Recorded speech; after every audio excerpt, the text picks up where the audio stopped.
Have you ever found yourself standing in an aisle staring at dozens of options for something incredibly simple, and suddenly you feel completely paralyzed? Well, you are not alone. You're actually experiencing a structural flaw in how our modern world is designed. It's a really fascinating psychological quirk, one that completely reshapes how we understand freedom, satisfaction, and honestly, our own minds. More choices feel like more freedom, but sometimes they make decisions harder instead of easier. It's a reality that goes against almost everything we're taught as consumers, right? We just assume that adding options automatically adds value. But as we're going to see throughout this explainer, an absolute abundance of possibilities can actually become a surprisingly heavy psychological burden. So imagine standing at a food stall. Right in front of you, there are 10 different types of chutney. At first glance, this kind of variety feels wonderful. It feels like pure freedom. But very quickly, a shift happens. You stop imagining how good they'll taste, and instead, you start worrying about making the wrong choice. As you wonder if the spicy mango is actually better than the sweet tamarind, that initial excitement just evaporates. It gets replaced by doubt and mental labor. This specific tension is what we call the paradox of choice. Simply put, increased options often decrease decision quality and your overall satisfaction. It's totally counterintuitive, I know, but when you add more items to a menu, more filters to a website, or even more paths to a career, you don't necessarily feel more empowered. Most of the time, you just feel way more overwhelmed. To really understand why this happens, we need to look at the invisible labor your mind is doing behind the scenes. When the number of options grows, your brain immediately goes to work. First, it has to notice the differences between all the items. Then, it has to compare them side by side. Next, it actually imagines the potential outcomes of each choice.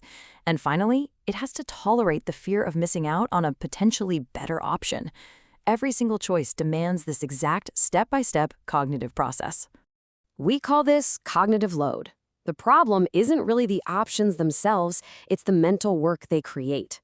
Think of every additional choice you encounter as an app running in the background of your phone, quietly draining your battery. That's exactly why scrolling through a massive restaurant menu or endless product filters feels so oddly exhausting.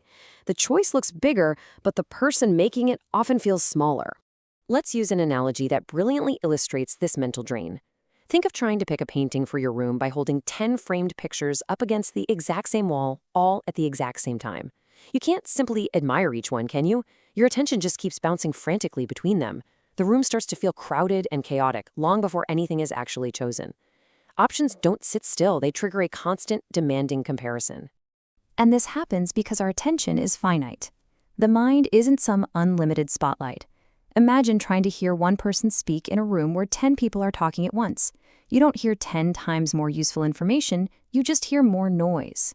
Well, choice works the exact same way. Past a certain point, extra information completely stops helping and just starts interfering with your ability to think clearly. Which brings us to the emotional cost, the fear of regret. Let's say you're buying fruit from a basket. If there are only 3 mangoes, you pick one and happily move on. But if there are 30 mangoes, you start inspecting for hidden bruises, comparing the exact shades of color, and worrying that the very first one you touched might have actually been the best. Abundance amplifies the emotional fear of leaving the perfect option behind. And here's the kicker. That fear lingers even after you've made your decision. Why? Because our satisfaction is judged by the shadow of the road not taken. It's kind of like picking a lane at a busy grocery checkout. Even if your lane is moving just fine, if you imagine that the other lane might be moving slightly faster, your satisfaction immediately drops. We don't just judge our choice by what we got, but by the imagined perfection of what we gave up. When you map this behavior out, a really clear pattern emerges. As the number of options expands, satisfaction steadily drops. A choice set isn't just a neutral pile of possibilities, it's a direct emotional demand on your mind. So the larger the choice set, the larger the imagined loss, which artificially lowers your overall happiness after the decision is finally made. When you combine that cognitive load with the fear of regret, you get what's called decision fatigue.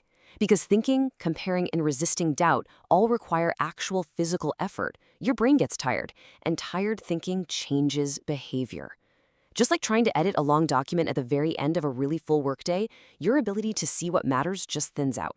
You become much more likely to delay a choice, lean on a habit, or simply settle. Eventually, this builds into an entirely different kind of problem. When options become massive, choice actually changes from a selection problem into a sorting problem. We call this the librarian problem. If a librarian needs to recommend one book out of 5, they evaluate them directly. But if they have to choose from 500, they stop evaluating the books and start building a filtering system just to survive the sheer volume. Furthermore, these massive choice sets make our actual preferences incredibly unstable. Imagine walking through a fabric shop. With 3 options, you know you like blue. But with 300 options, suddenly the green catches the light differently. The beige looks a bit calmer. The more you hold up, the less certain you become. The context keeps reshaping your judgment, making you feel way less sure of yourself than when you first walked in. Because the brain simply can't process this level of instability and volume, it defaults to mental shortcuts. To keep decision-making possible, an overwhelmed mind just abandons deep, meaningful evaluation. Instead, it relies on really simple cues: the price tag, a recognizable brand name, a familiar feature, or honestly, just whatever packaging stands out visually. Your choice becomes shaped by simplification rather than your true preference. This triggers a fundamental psychological shift.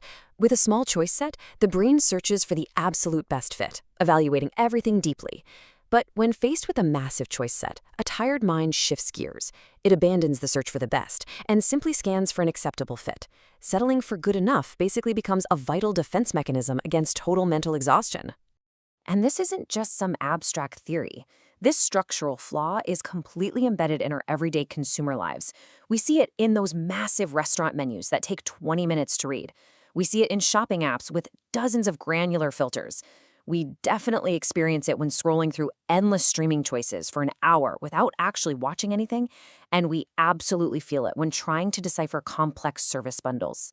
Let's break down one of those service bundles, like a mobile phone plan. Buying a mobile plan seems like it should be incredibly simple, but just look at this kind of breakdown. Your brain is forced to weigh data limits against price points, durations, and bonus bundles, all while trying to accurately estimate your future, totally unknown usage. What looks like freedom of choice is actually a highly stressful, multivariable forecasting exercise placed entirely on your shoulders. So, the really crucial point here is that choice overload fundamentally changes the standard we use to evaluate our own success. With just a few options, you simply ask, which is better? But with an overload of options, that standard mutates into this cloud of anxiety. You start asking, what am I missing? Am I going to regret this later? The environment alters the way satisfaction is judged, which makes any choice you make feel incredibly fragile. Ultimately, choice is not just about having options. It is about how much thinking those options demand from your mind. It's a complex system. The endless comparison, the fear of missing out, the mental shortcuts, the exhaustion, they are all predictable architectural flaws of decision fatigue, not personal failures on your part. And that leads us to our final takeaway. More choice does not always mean better choice. Sometimes true clarity comes from limitation. When we understand the shape of a choice environment, we no longer have to be controlled by it. We can pause, recognize the noise, and protect our attention. So the next time you feel completely overwhelmed by possibilities, ask yourself, are you actually looking for more options, or are you just looking for a little peace of mind?